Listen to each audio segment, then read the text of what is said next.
আমি একটু তাহলে অন্যভাবে জিজ্ঞাসা করি, মানে আমার স্ত্রী জিজ্ঞাসা করছিল আমাকে যে জামাত ইসলাম যদি ক্ষমতায় আসে তাহলে কি তাকে নেকাব পরে বের হতে হবে না? অফকোর্স না।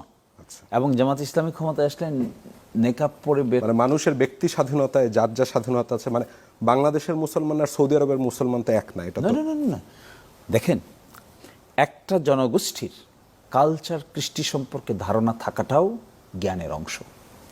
এই যে জনগোষ্ঠীতে আমরা জামাত ইসলামী কিনে ওয়ার্ক করছি, এই জনগোষ্ঠীর দৈনন্দিন জীবনের আচার আচরণ, কথাবার্তা, চলা ফেরা, ধর্ম, বর্ণ, শ্রেণী, নৃগোষ্ঠী, এই ডাইভার্সিটিটা বোঝাও তো আমার function. If I fail to understand the diversity of a nation, how can I be the leader of this nation? I cannot.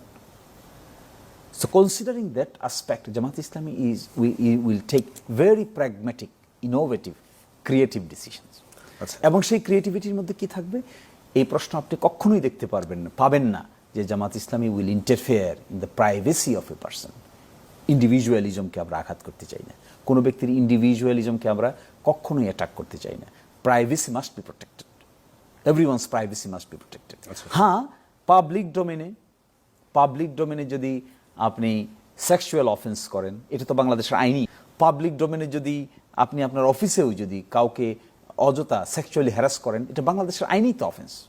That doesn't mean যে কেউ আপনার নিকাব পরা, হিজাব পরা ছাড়া বাইরে বের হতে পারবে না। No, that is a misconception. আমার ধারণা খুব দ্রুত এটা আরো ক্লিয়ার হবে।